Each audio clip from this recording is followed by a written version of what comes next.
ये भी इंपॉर्टेंट सवाल आपसे पूछे जाते हैं तो आप बताएंगे गौतम बुद्ध नगर में सबसे ज्यादा साक्षर हैं 80% लगभग 100 में से 80% लोग सर्वाधिक साक्षर कहां पर हैं? गौतम बुद्ध नगर में, जो कि नोएडा के आसपास का क्षेत्र, नोएडा जिसका मुख्यालय है। देखिए Kanpur number 2, Auraiya number 3, Etawah number 4 और गाजियाबाद नंबर 5। ये पांचों इंपॉर्टेंट हैं। कई बार गौतम बुद्ध नगर काट देता है और ये 3 के बारे में पूछता है, तो ये पांचों आप लोग याद करते हुए जाएंगे बच्चों, है ना। जिसकी जरूरत है, देखिए कानपुर में 79.6, औरैया में 78.95 और इटावा में 78.41 और गाजियाबाद में 78.1। दोनों में गड़बड़ करेगा आप बच्चा, यहां पर फंसोगे आप, क्योंकि जहां पर 78% होंगे वहां अक्सर आप लोगों को दिक्कत आएगी। लेकिन इसका स्क्रीनशॉट लेकर रखेंगे, 2-3 बार अगर आप लोग इसको देख लेंगे, है ना, तो आपका काम हो जाएगा। न्यूनतम में देखते हैं,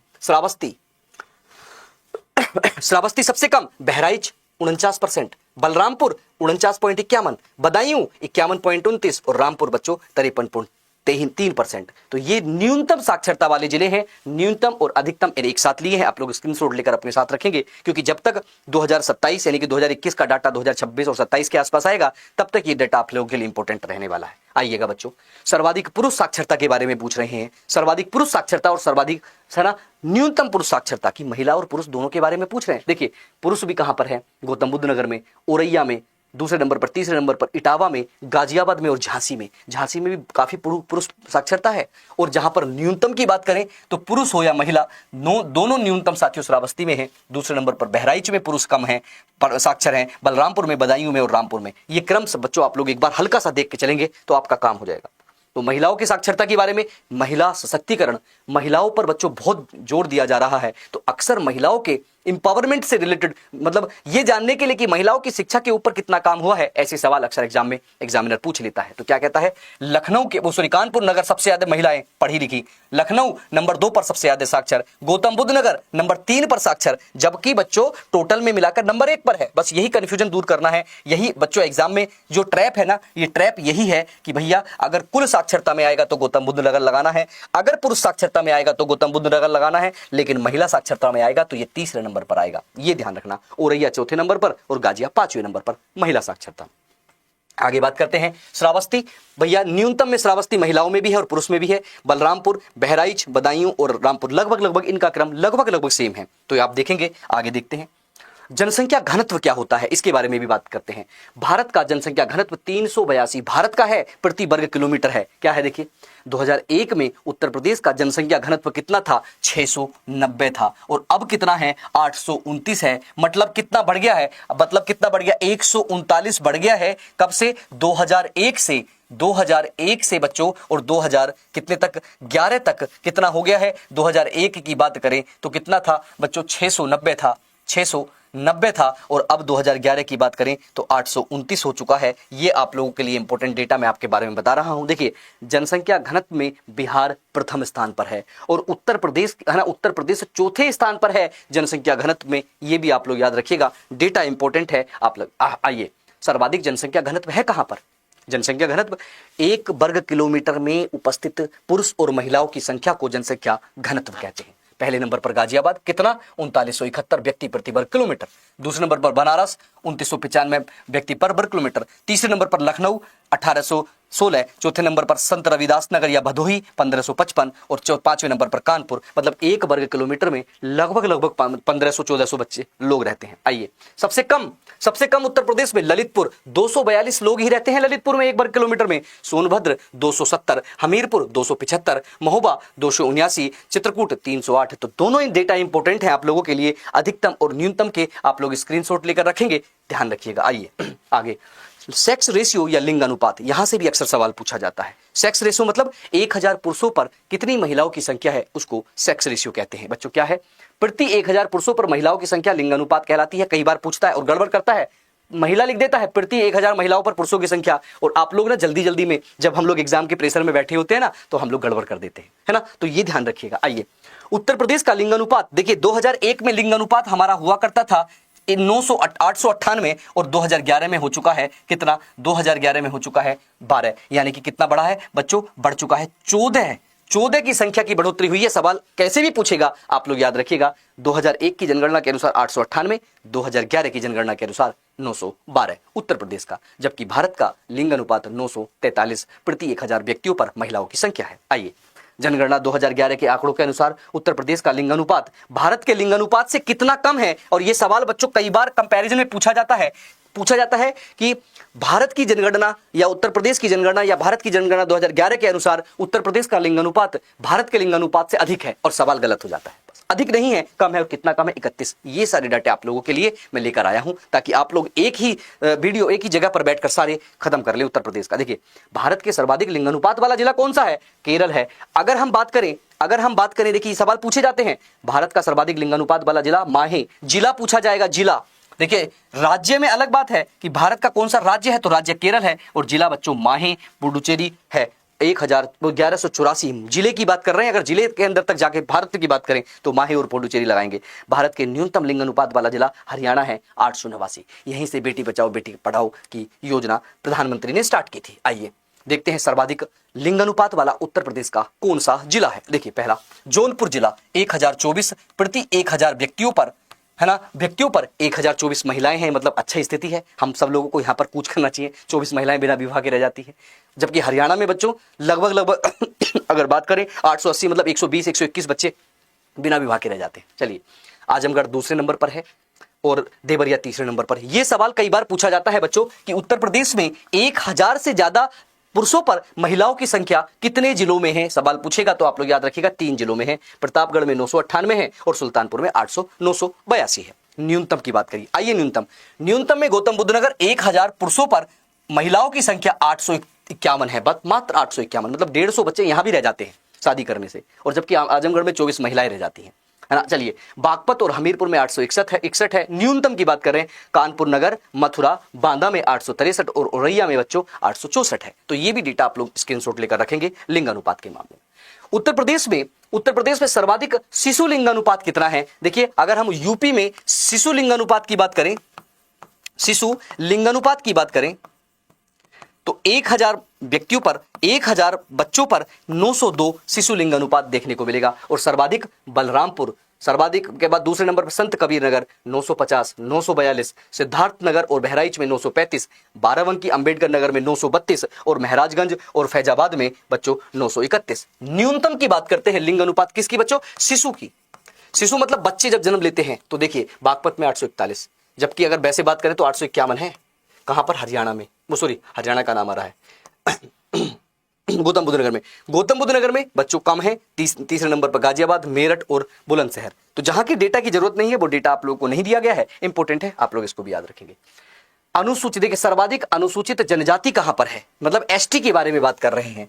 उत्तर प्रदेश में सबसे ज्यादा एसटी और सबसे कम एसटी किन जिलों में है, ये सवाल अक्सर पूछे जाते हैं। तो सोनभद्र में एसटी सबसे ज्यादा है, बलिया में भी ज्यादा है, तीसरे नंबर पर देवरिया, कुशीनगर और ललितपुर। ये 5 जिले हैं जहां पर सर्वाधिक साथियों आपको एसटी की संख्या मिलती है, अनुसूचित जनजाति की संख्या मिलती है। और न्यूनतम बागपत है, कन्नौज है, बदायूं है, एटा है और कासगंज है, जहां पर बहुत कम जनसंख्या आपको एसटी की मिलती है। आइएगा आगे चलते हैं, इसका स्क्रीनशॉट भी ले सकते हैं, इंपॉर्टेंट है। आगे देखिएगा, जो स्क्रीनशॉट नहीं ले रहे हैं वो मेरे साथ नोट कर सकते हैं, क्योंकि नोट करने में भी काफी काम हो जाएगा। देखिए, सर्वाधिक अनुसूचित जाति मतलब एससी के बारे में पूछ रहा है। कहां पर है? उत्तर प्रदेश में सीतापुर में नंबर 1 पर, सबसे ज्यादा सीतापुर में है। कई बार सवाल पूछा है, सर्वाधिक किस जिले में उत्तर प्रदेश के एससी की जनसंख्या है, तो सीतापुर में है। नंबर 2 पर प्रयागराज, नंबर 3 पर हरदोई, नंबर 4 पर आजमगढ़ और नंबर 5 पर लखीमपुर खीरी। और मेरे बच्चों, कम की बात करें तो बागपत में बहुत कम है, श्रावस्ती में बहुत कम है, गौतम बुद्ध नगर में बहुत कम है, और साथियों महोबा और ललितपुर में भी एससी काफी कम देखने को मिलती है। लगभग बागपत में तो ना के मात्र ना बराबर में देखने को मिलते हैं, लगभग 1-2 के आसपास ही संख्या देखने को मिलेगी। चलिए आइए आगे, सर्वाधिक अनुसूचित जनजाति प्रतिशत वाले कौन कौन से जिले हैं, ये भी अक्सर सवाल आपसे पूछता है। तो कौशांबी में सबसे ज्यादा प्रतिशत के मामले में बात कर रहे हैं, अनुसूचित जाति की बात कर रहे हैं, और वैसे साथियों सीतापुर में है। संख्या में, जनसंख्या में अगर पूछेगा जनसंख्या में क्या है तो आप लोग को कहेंगे सीतापुर है, और वैसे करेगा तो कौशांबी में प्रतिशत के मामले में सबसे ज्यादा, मतलब टोटल संख्या में कितने प्रतिशत हैं, तो कौशांबी, सीतापुर नंबर 2 पर है, हरदोई नंबर 3 पर है, उन्नाव नंबर 4 पर है, रायबरेली नंबर 5 पर है। एससी के प्रतिशत उत्तर प्रदेश के जिले। बहुत ही इंपॉर्टेंट डेटा आप लोगों के लिए। आइए आगे देखते हैं। सर्वाधिक नगरीय जनसंख्या, देखिए नगर मतलब शहर और गांव में रहने वाले लोगों की जनसंख्या के बारे में पूछ रहा है। सर्वाधिक कौन से ऐसे जिले हैं जहां पर सबसे ज्यादा नगर में रहने वाले, शहरों में रहने वाले जिलों की लोगों की संख्या? गाजियाबाद सबसे ज्यादा नगरीय है, सबसे ज्यादा नगर में रहते हैं। नंबर 2 पर लखनऊ है, नंबर 3 पर कानपुर है, नंबर 4 पर आगरा है, नंबर 5 पर बच्चों क्या है? मेरठ है। इंपॉर्टेंट है बच्चों। न्यूनतम नगरीय के बारे में देखने को मिलता है क्या? श्रावस्ती है, चित्रकूट है, कौशांबी है, संतनगर है, संत कबीर नगर है और महाराजगंज है। ये न्यूनतम नगरीय जनसंख्या है। मतलब अगर इनमें न्यूनतम नगरीय जनसंख्या है तो इसका मतलब है ग्रामीण सबसे ज्यादा यहां रहते होंगे, ग्रामीण रहते होंगे, इसलिए तो ग्रामीण के मामले में भी आप लोग देख लेंगे ये ग्रामीण सबसे ज्यादा होंगे, इसमें ग्रामीणों की संख्या सबसे कम होगी। एक सवाल को दो तरह से कैसे पढ़ सकते हैं, देखिए जहां पर नगर में रहने वाले सबसे ज्यादा संख्या है तो ऑब्वियस है कि यहां पर गांव में कम रहते होंगे। शहर में अगर ज्यादा रहते हैं लोग, मतलब जैसे मान लो गाजियाबाद में टोटल जनसंख्या का 80% अगर मतलब शहरी लोग हैं, मतलब नगरीय लोग हैं, तो वहां पर 20% ग्रामीण लोग होंगे। तो सबसे कम ग्रामीण में ये आ जाएगा, जस्ट रिवर्स हो जाएगा ग्रामीण।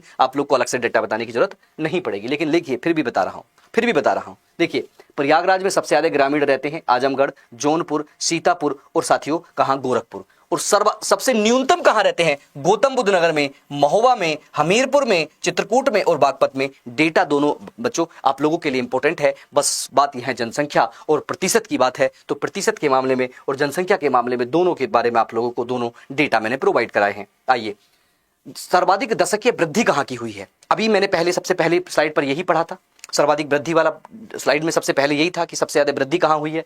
गौतम बुद्ध नगर, सबसे कम कानपुर। गाजियाबाद में सबसे अधिक, सबसे दूसरे नंबर पर हमीरपुर। श्रावस्ती में सबसे अधिक, बागपत में सबसे कम।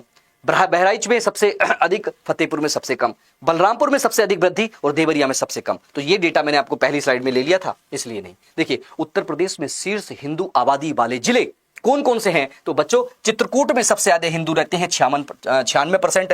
ललितपुर में दूसरे नंबर पर सर्वाधिक हिंदू रहते हैं और मैनपुरी में सबसे ज्यादा हिंदू रहते हैं। बच्चों वहीं पर मुस्लिमों के सबसे ज्यादा आबादी वाले जिले भी पूछ लिए जाते हैं, क्योंकि दोनों का पूछा जाएगा, दो ही बड़े जनसंख्या में रहते हैं। रामपुर में सबसे ज्यादा मुस्लिम आपको उत्तर प्रदेश में मिलेंगे। मुरादाबाद में देखिए 50% से ज्यादा, लगभग 51% लोग मुस्लिम हैं रामपुर में। अगर मुरादाबाद की बात करें तो 47.12 और बिजनौर की बात करें 43। मतलब ये 3 जिले मुस्लिम बहुल्य जिले उत्तर प्रदेश के माने जाते हैं। आइए, उत्तर प्रदेश में 10 लाख से अधिक आबादी वाले नगर कितने हैं 2011 की जनगणना के अनुसार? अब तो और डेटा चेंज हो जाएगा। क्या है? देखिए कानपुर है, लखनऊ है, गाजियाबाद है, आगरा है, बनारस है, मेरठ है और प्रयागराज है। बच्चों एग्जामिनर मुरादाबाद लिखता है, मैं बता रहा हूं आपको कौन कौन सा जिला लिखता है। मुरादाबाद लिख देता है, और मुरादाबाद जबकि इसमें नहीं होता, आंसर में नहीं होता है ना। बच्चों कानपुर लिख देता है, कानपुर लिखता है, लेकिन कानपुर भी नहीं होता। तो ऐसे जिले लिखता है जो नहीं होते हैं। 10 लाख से अधिक आबादी वाले जिलों की संख्या लगभग 12 के आसपास है ना, लगभग 12 के आसपास आपको देखने को मिलेगी। आइए बच्चों, उत्तर प्रदेश में शहरी और ग्रामीण की देखिए एक लिस्ट बनाई है। देखिए जनसंख्या में अगर ग्रामीण की बात करें तो उत्तर प्रदेश में 77.73% व्यक्ति गांव में रहते हैं। आज भी डायरेक्ट डाटा पूछा जाता है ना। और शहर में मात्र 22.27 व्यक्ति रहते हैं। सुपर इंपोर्टेंट डाटा है, आप लोग इस लिस्ट को एक बार जरूर नोट करेंगे, इंपोर्टेंट है। क्या कह रहा है? कुल जनसंख्या की बात करें, अगर कुल जनसंख्या की बात करें तो ये 77% जो है ना, ये 15, 53, 17, 278 है, और वो उसकी संख्या दे रखी है। देखिए पुरुष जनसंख्या जो कि कहां ग्रामीण में रहते हैं तो 80 है, और ये पुरुष जनसंख्या है। महिला जनसंख्या के बारे में भी दे रखी है। सबसे इंपॉर्टेंट चीज है भैया, लिंगानुपात की बात कर रहा है। अगर ग्रामीण लिंगानुपात की बात करें तो देखिए कुल अनुपात से सवाल पूछ सकता है। यूपी के कुल अनुपात कितना है? यूपी का है 912 और ग्रामीणों का कितना है? 918। मतलब यूपी के कुल से कितना ज्यादा है आप लोग देखेंगे तो लगभग 6 ज्यादा है। और वहीं पर अगर हम बात करें शहर में, तो शहर में बच्चों देखिए 912 है टोटल, और 912 से कितना कम है? 6 तो ये कम हो गया, 6 से तो 90 होगा, और 12 यानी कि 18 कम है। तो ये सवाल आपको क्या स्टेटमेंट और कथन कारण के सवालों में पूछेगा, आपको फंसाएगा। ग्रामीण जनसंख्या, ग्रामीण लिंगानुपात पूछेगा, ग्रामीण लिंगानुपात उत्तर प्रदेश के लिंगानुपात से कम है कि ज्यादा है? दोनों सवाल पूछ सकता है, आपको ध्यान रखना है, ज्यादा है। और शहरी लिंगानुपात कम है या ज्यादा है, ये भी पूछ सकता है, याद रखेंगे। बाल लिंगानुपात की बात कर रहा है, ग्रामीण की बात कर रहा है, तो ग्रामीण में 906 है, और अगर शहरी की बात कर रहा तो 885 है। इस पर भी सेम क्वेश्चन बन सकता है, आप लोग पिछले की तरह देखेंगे। आगे बाल जनसंख्या के बारे में कि बालक कितने हैं, साक्षर कितने हैं, औसत साक्षरता कितनी है, औसत साक्षरता ग्रामीणों की पूछ रहा है। पहले ग्रामीण में कितनी है तो कहेंगे 65 पॉइंट इतनी है। ओबीएस शहर के लोग ज्यादा पढ़े होते हैं तो शहरों की यहां पर शहरी होगी। इसमें भी कंपैरिजन करके कथन कारण का सवाल बन सकता है। कैसे बच्चों पूछेगा, उत्तर प्रदेश के ग्रामीण जनसंख्या की साक्षरता उत्तर प्रदेश की कुल जनसंख्या की साक्षरता से कम है तो सही हो जाएगा, ज्यादा है तो गलत हो जाएगा, जस्ट उल्टा इसका हो जाएगा। याद रखिए। आगे देखिए, पुरुष साक्षरता में भी सेम पूछ सकता है। पुरुष साक्षरता ग्रामीण कम है, वैसे ज्यादा है। महिला साक्षरता में भी सवाल ऐसे ही बन सकता है। आप लोग समझ पाए होंगे मैं क्या बताने की कोशिश कर रहा हूं। तो प्यारे साथियों, ये पूरा डेटा आप लोगों को दिया है ना, इंपॉर्टेंट डेटा था। आपको कैसा लगा आप जरूर बताइएगा। आप अपने कमेंट हमारे लिए जरूर दिए, क्योंकि आपके कमेंट जो है हमारे लिए बड़े इंपॉर्टेंट हैं। चलिए साथियों, आज की क्लास को यहीं फिर मिलते हैं अगली क्लास में। धन्यवाद। ऐसे ही टॉपिक के साथ आपका बहुत प्यार रहता है। आपकी आने वाली परीक्षाओं की शुभकामनाएं। आप अपना और अपने माता पिता का ध्यान रखिएगा। जय हिंद साथियों, जय भारत। धन्यवाद।